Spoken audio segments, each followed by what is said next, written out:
have to preface it with some other stories of my family. Since you know Danny Powers and his interest in sports, I have to tell you that he got all of the sports genes of the family, and I was left with nothing. So I don't have any sports interest because none were left for me. So I sort of went in a different direction. But what I plan on doing here, let's just see what I got here. I'm just going to show a few pictures first, and then what I really have set up. Well, I'll show you first. This was Fred. This was the Ford that you and I went down to to Denver. I think Danny was talking about later the Pontiac that I had, you know, with the wings and. That's the one we went to Denver with. Which? The one with the wings. No, because that wasn't the convertible. Only this one was the convertible. Oh. Yeah, that was a hard top. Anyway, that's me as a teenager at 521 Victoria Avenue. That was our fence. Big fence we're sitting on. Nobody's ever going to forget that. This is yesterday that I went to see my Aunt Sarah. She's a favorite aunt of mine. She's 95 years old. She's in the same place as Gordon is. And It's going to make your room. I used to go to the farm when I was small and spend time with her family, my cousins when I was young, and so her oldest son is in BC. She's lost two of her daughters. Recently, this last summer, her youngest daughter, Marilyn, we went. She was in Palm Springs, so I went down. We visited in Palm Springs. So she's the one that told me where her mother was now, and I told her that I was coming to visit her. So that's where I went yesterday, I guess, or yeah, yesterday. This is the West Coast clan. When Mary came down, this is at Joanne's house. And then we finally got Joy to come down one year. And so we got the picture there of the patriarch here, Fat Boy, and the rest of the family. Oops, that's not what I want to do.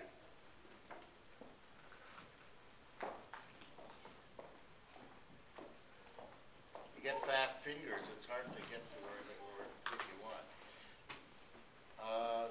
This is a picture of me and my dad. 521 Victoria. Nobody should ever forget that one. No. He took it because he was taller than Dad at that time. Yeah, at that time. I've come down to his side. I just went in the other direction. I think what I wanted to talk, I think I mentioned a little bit about my dad before, that I'd have parties at my place. And my dad certainly was not the strict person that he was with my older siblings.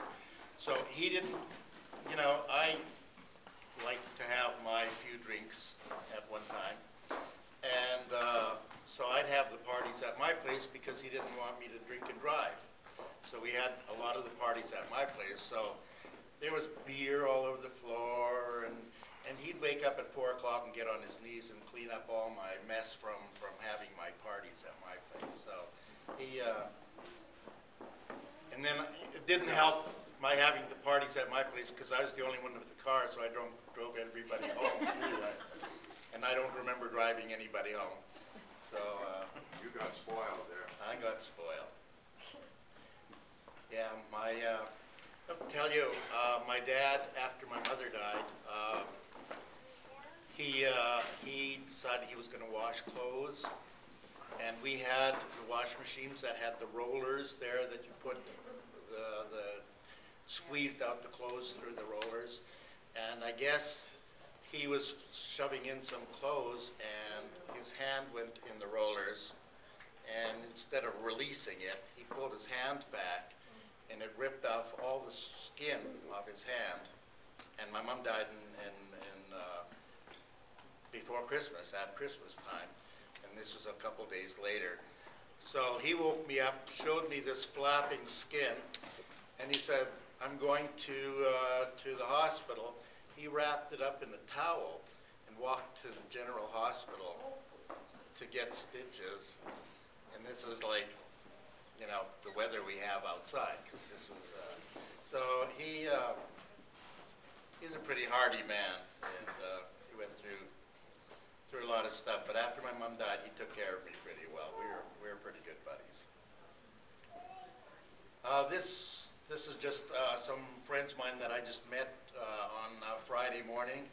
I grew up with this fellow. He's an Urson. We went from kindergarten all the way up through school together. We worked together at Saskatchewan Power Corporation, and his wife Marguerite, she worked there too, and I was an usher at their wedding 51 years ago. So there was a reunion also of old friends. So I just happened to have this picture that we took. This is little Gino. There's the little Galushka with my sister Mary. That's me with the curl. That's before my hair grew long. And we're back here. So what I have, because I don't have a family, what I did is, and it'll go pretty fast. I know that we've been here a long time, so this will go fairly fast. But I did a timeline of my life with a picture of every year of my life, from being small to the present. So the interesting part about it is that you can see how I've progressed in age and shape and size. And there's a few stories in there that I may stop for a moment, but I wanted to start by explaining that since my brother took all the sports genes before I got to them, I was a real skinny kid. Believe it or not, they used to say if I stood sideways, you wouldn't see me. I overcompensated. But I was the last one chosen for a ball team, because I couldn't hit a ball with a bat. I couldn't catch a ball. All four members of my siblings got trophies in bowling, and I'd never got a ball down to the pins without going through the gutters. Playing pool, I don't think I've ever got a ball into the pocket. So I sort of went the other direction, and I think what I'd like to do is tell you why.